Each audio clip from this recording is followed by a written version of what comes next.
Looked out this morning and the sun was gone. Turned on some music to start my day. Then lost myself in a familiar song. I closed my eyes and I slipped away.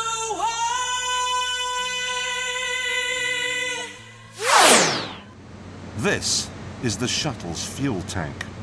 It may only be 130 miles to space, but to cover that distance, the engines will use 500,000 gallons of fuel.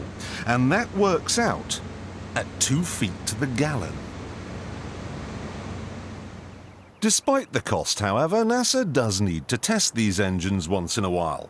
So they built this place in the wetlands of Mississippi.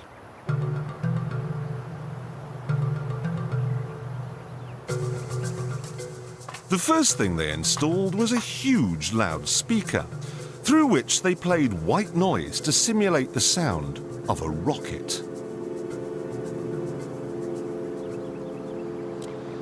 They then sent a number of trucks in different directions out into the wilderness, and the drivers were ordered to stop when the noise levels became acceptable.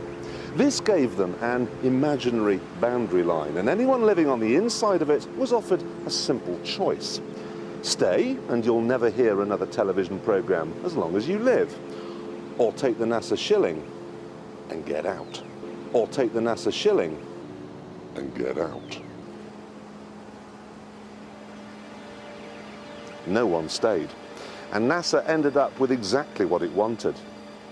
125,000 acres of nothing.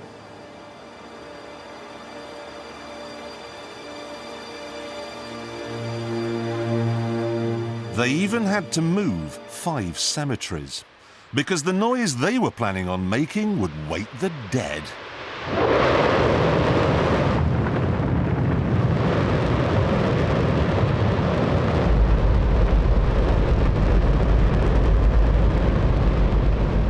Don't worry if you can't hear what I'm saying. I couldn't even hear myself. This is the loudest sound you could possibly conceive. And as it turns out, the cleanest. And as it turns out, the cleanest.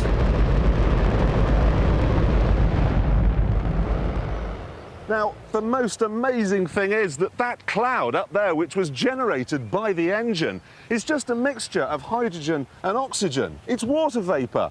And in about an hour's time, someone in Mississippi is going to get wet washing. It will actually rain.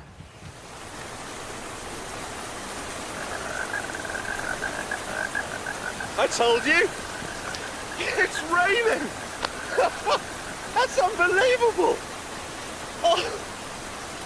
NASA's playing God! NASA's playing God! NASA's playing God! It's making its own weather!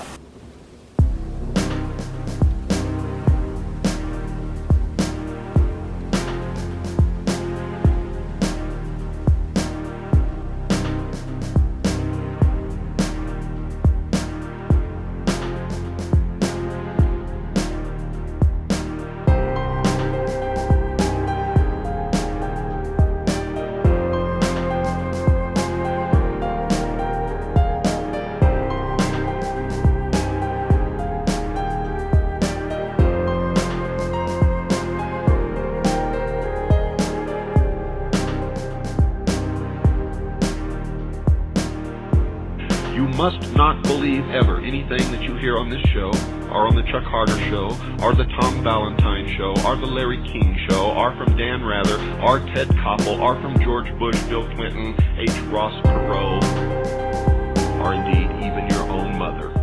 Even your own mother.